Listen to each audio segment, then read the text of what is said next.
What is up? What is up? What is up, everybody? This is your boy Is Nefarious. I am here for another edition following the New England Patriots of the Premier Madden League. We are here in week 5, I believe. Yeah, we are here in week 5. It is the New England Patriots traveling to Carolina to take on the Carolina Panthers. Let's take a look at what we got. We got a DB breakout right now. So let's take a look at that first. DB breakout. Who is it going to be? Is it going to be McKinney, who had a pick? He might have actually had 2 last game, but I know he had a big pick before half. Is it going to be him? I just got done watching the film and you really stood out. Whatever you did leading up to that game, do it again and bring that same energy. You got a coach. It is McKinney. It is our rookie McKinney. He could go up to a superstar. So he needs 2+ combined tackles for loss, forced fumble, pass deflection, or sack for the dev trait. So he just needs a couple sacks, maybe, it seems like, or a tackle for loss. So we are gonna try to get that, because if he goes up to a superstar, that whole trading Christian Gonzalez, huge swing on that if that ends up happening. So before we change the depth chart, let's go into the press conference. So we got a little bit of storyline here, so let's see what they got for us. So we're at a press conference. We have good to see you, blah blah blah blah blah, all the semantics. Do you feel confident you know your team? Of course I feel confident. We might lose morale here. If you had to look into the future, how many wins do you think you okay? We are 2-2. We don't have a crazy schedule. Let's go with 10-11. Let's go with 10-11 for now. That's not very optimistic, but it's probably realistic based on your record. I mean, 10-11 wins, that's a good spot. So if you get 10 win, if you can win 10 games, your team will get 2,500 XP and you'll earn 5 staff points. So we'll get a bonus XP and we'll earn staff points for that. But we got to take a look at the Carolina Panthers, their depth chart, what they're dealing with. This is the first time we're seeing them in a couple seasons being out of division, out of conference. You got Lenore Sellers, the rookie quarterback that he just got, and I'm pretty sure he's a superstar if I remember correctly. You got Fegan, who is a big back, 6'3", 250, not very fast, but a big back. You got Genty behind him. You got Jonathan Brooks as well, Chuba Hubbard as well. You got Rashad Amos.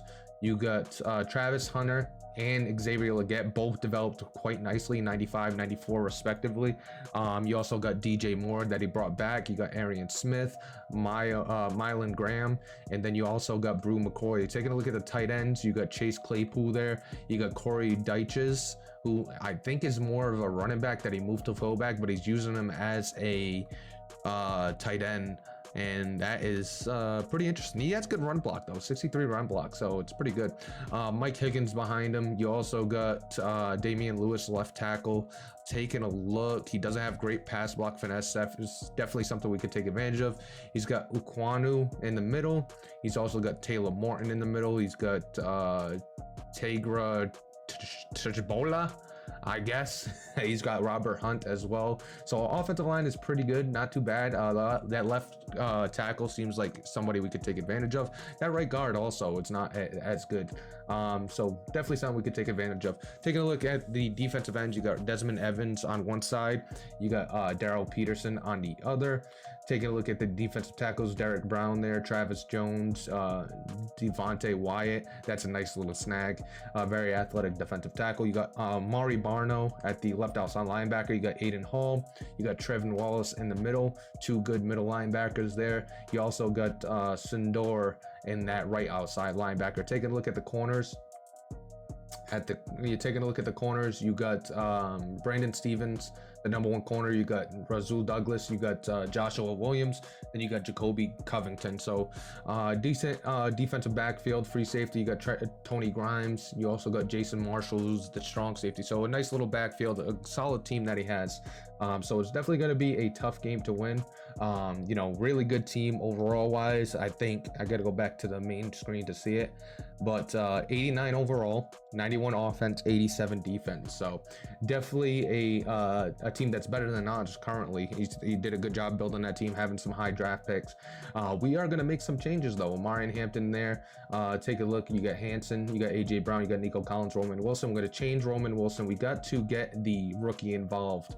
So he's going to step in as that number 2 above Nico Collins right now. When we have 3 wide receivers, we'll have Nico Collins and him out there. Or maybe we'll just do it this and vice versa like this. We'll have Jacoby Lane be that that second wide receiver, but he will get number 1 matchups on that side.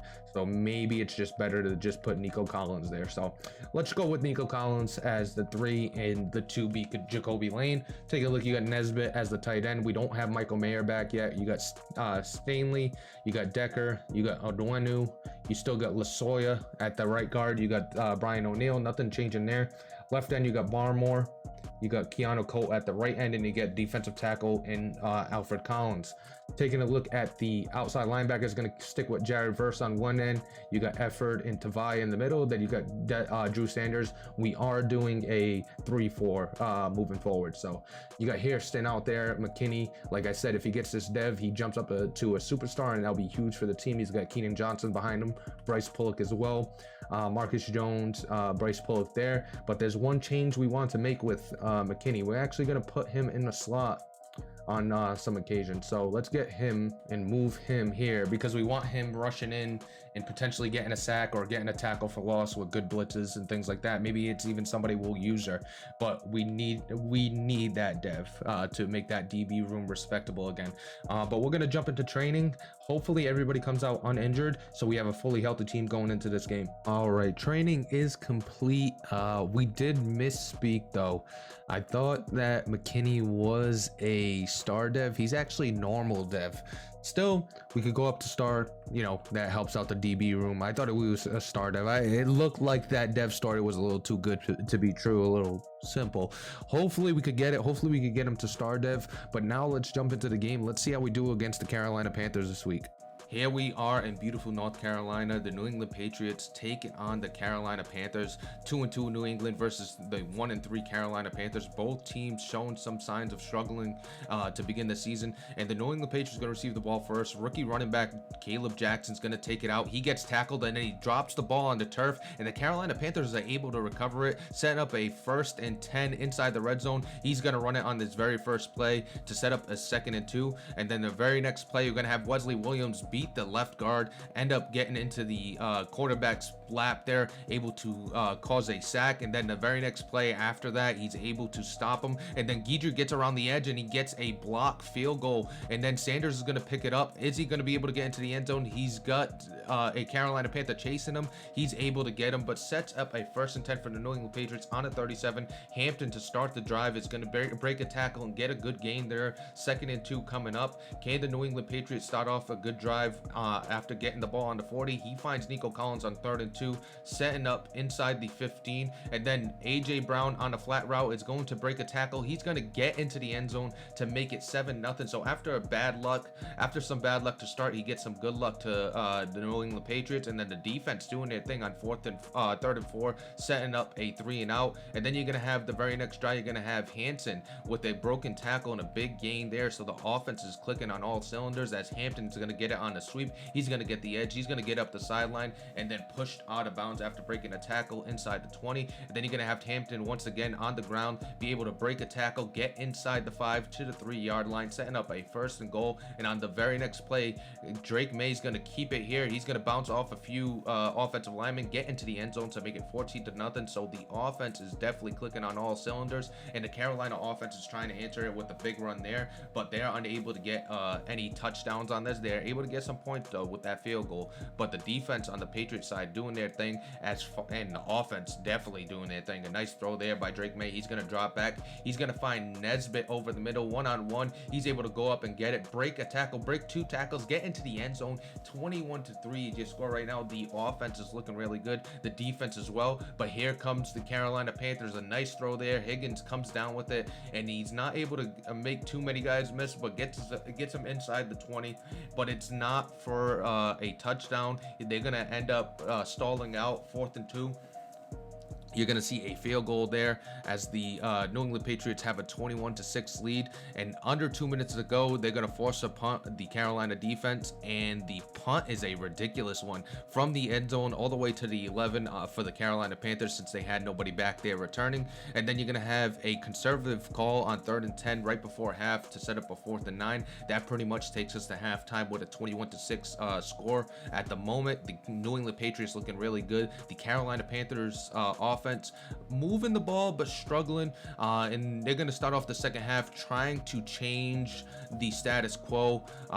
So 21-6, dropping back is Sellers. He's going to find Genty, who makes a guy miss, breaks a tackle, and gets a big gain on 3rd and 1. So the offense clicking, but can they get in the end zone or will they stall out? You got Genty doing his best best Saquon impression on this drive with a couple of catches, gets a first down, but unfortunately stalls out once again. The New England defense playing bend but don't break. 21-9 is your score. Hampton picking up where he left off in the first half with a big gain up the sideline there. So here comes the New England offense once again. Nesbitt on a crossing route, he's going to catch it, set up a 2nd and inches, and on a 2nd and 4, we're going to hit Nesbitt once again on a flat route. He breaks a tackle, he gets into the end zone to make it 28-9. Huge play there, setting up another touchdown. And then here comes the Carolina offense. Can they finally get in the end zone? A nice play there on a throw there by, I think that was Bryce Young. And then Sellers is going to come in. He's going to find Leggett for a touchdown, finally getting into the end zone. But on a 2-point conversion, they're going to try for it, but unfortunately it's going to be swatted down. So 28-15, they're already going for the onside kick with just under 7 minutes to go, and they're able to get it. A good recovery by the Carolina Panthers there to give their offense the ball again. And then he's going to find a seam route to Chase Claypool to set up a 1st and 10 inside the 40. And then dropping back, Bryce Young is going to find McCoy for an easy touchdown. Nobody covering there, wide open, 28-22. After they kick the field goal, they're going to kick it off this time. They're not going to go for the onside kick after having a successful one. And Caleb Jackson trying to make up for the fumble on the first kick, and he's going to do that as he gets on the other side of the 50 on the opponent's side. And then on 2nd and 16, Drake May's going to drop back. He's going to find AJ Brown, puts him inside the 10, inside the 5. A great throw and catch there to set up a 1st and goal. And on 3rd and goal, Hampton's going to cap it off with a touchdown with just under 4 minutes to go. 34-22 your score right now. Can the Carolina Panthers come back? Bryce Young's going to do his best to try to let them come back, and McKinney pretty much sails the game and potentially sails a dev too with that pick. A huge pick by McKinney. Here comes Hampton trying to put the needle in the coffin. He's going to get to the edge. He's going to get around the defense. He gets inside, gets a first down to pretty much seal the game. 34-22 is your final score. A good job by the offense and defense in this one. Let's take a look at some of the stats. Just taking a look, Drake May 13-13, 205, 3 touchdowns, no picks. Sellers was 14-22, 164, touchdown, no pick. You had Bryce Young, who was 6 for 8, 75 yards, a touchdown and a pick. You had Omarion Hampton, 18 carries, 91 yards and a touchdown. You had Fegan, who had 12 for 61, no touchdowns. Sellers 6 for 36. Genty had 5 for 9, and Drake May had 5 for 3. He had the touchdown as well. Genty had 7 for 80. You had 4 for 91 and 2 touchdowns from Nesbitt. Nico Collins had 4 for 22. Leggett had 3 for 20. You had McCoy, who had 2 for 31. AJ Brown 2 for 50 and a touchdown. So everybody was getting busy. Defensively, we had McKinney, who had 1 interception and 1 pass deflection and 2 tackles for loss. He should be a star. He should get up to star now. He did get his 2 tackles for loss. He got the 1 interception. He also got 1 pass deflection. So he was busy today. So he should get the star dev. Williams had a sack. You had a half a sack from Barno, and I am not pronouncing his name. That's his name. I am not pronouncing it. Forced fumbles, you had 1 on the kickoff. He was able to recover it, but the good news is we were able to stop him and keep him from scoring. We got that block kick that really helped us out. Yeah, that's pretty much it. We come out with a 34-22 victory. Hopefully next week when we play the Jets, we're able to he's forgetting these plays in the next 5 minutes. But hopefully when we play the Jets, hopefully he forgets all the plays in the next 5 minutes like he says he will. And we have a good game and we could come out with our first win against them this cycle. Before before I wrap it up, I'm actually going to show you the DB breakout. I remember when we had the linebacker, it didn't carry over to the next week. I usually thought they would carry over to the next week. I guess that's only when it sims. So let's take a look at the DB breakout. Let's see if we got the star dev. Based on what we saw, we should have. Coach, another strong game from Dylan McKinney. Okay, so I think he got it. I think the sky is the limit. He puts in the work and wants to be great. Okay, so we got a star cornerback now. Dylan McKinney, 20 years old, star development. He should be able to take off in progression. So that's huge for the defensive backfield. Hopefully, we're able to build, fill that hole that we left with Christian Gonzalez. The defense has been looking good. Hopefully, it continues next week. Like I said, we'll take on the Jets, see if we can come out with our first win of the cycle. But that's going to do it for this one. Hope you enjoyed it. We'll catch you next time.